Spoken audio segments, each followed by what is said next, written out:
തൃശൂർ പൂരം പ്രതിസന്ധി ഒഴിവായി. വനംവകുപ്പിന്റെ രണ്ടാമത്തെ വിവാദ ഉത്തരവും സർക്കാർ പിൻവലിച്ചു. ആനകളുടെ റീവെരിഫിക്കേഷൻ സംബന്ധിച്ച നിബന്ധനയാണ് ഒഴിവാക്കിയത്. സർക്കാർ നടപടിയെ ഇരു ദേവസ്വങ്ങളും ആന ഉടമകളും സ്വാഗതം ചെയ്തു. അതിനിടെ പാറമേക്കാവ്, തിരുവമ്പാടി ദേവസ്വങ്ങളുടെ ചമയ പ്രദർശനങ്ങൾക്ക് തുടക്കമായി.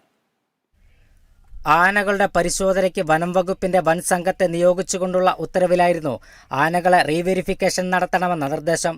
ഉത്തരവ് നടപ്പാക്കിയാൽ ആനകളുടെ ആരോഗ്യസ്ഥിതി തെളിയിക്കുന്നതിന് ദിവസങ്ങൾ നീണ്ട പരിശോധന വേണ്ടിവരുമെന്നും അതിനാൽ ആനകളെ വിട്ടുനൽകാനാകില്ലെന്നും ഉടമകൾ അറിയിച്ചു.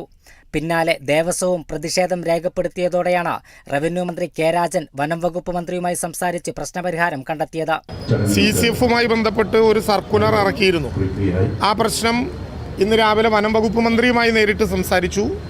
അതിൻ്റെ അടിസ്ഥാനത്തിൽ ഈ സർക്കുലറിൽ പറഞ്ഞിട്ടുള്ള 12ാമത്തെ കാര്യം, റീവെരിഫിക്കേഷൻ ഓഫ് ഫിറ്റ്നസ് സർട്ടിഫിക്കറ്റ്, ആ പോർഷൻ പൂർണ്ണമായും സർക്കുലറിൽ നിന്ന് മാറ്റാൻ വേണ്ടി ഗവൺമെൻറ് ആവശ്യമായിട്ടുള്ള നിർദ്ദേശം ഇപ്പോൾ നൽകും.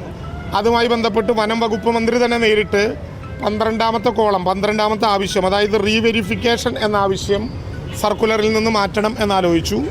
കോടതി പറഞ്ഞ സുരക്ഷാ മാനദണ്ഡങ്ങളെല്ലാം പാലിക്കുമ്പോൾ തന്നെ അനാവശ്യമായ ഒരു വെരിഫിക്കേഷൻ കൂടി വേണം എന്ന നിർദ്ദേശം ഇപ്പോൾ പിൻവലിച്ച് ആവശ്യമായിട്ടുള്ള സൗകര്യങ്ങൾ ഒരുക്കും.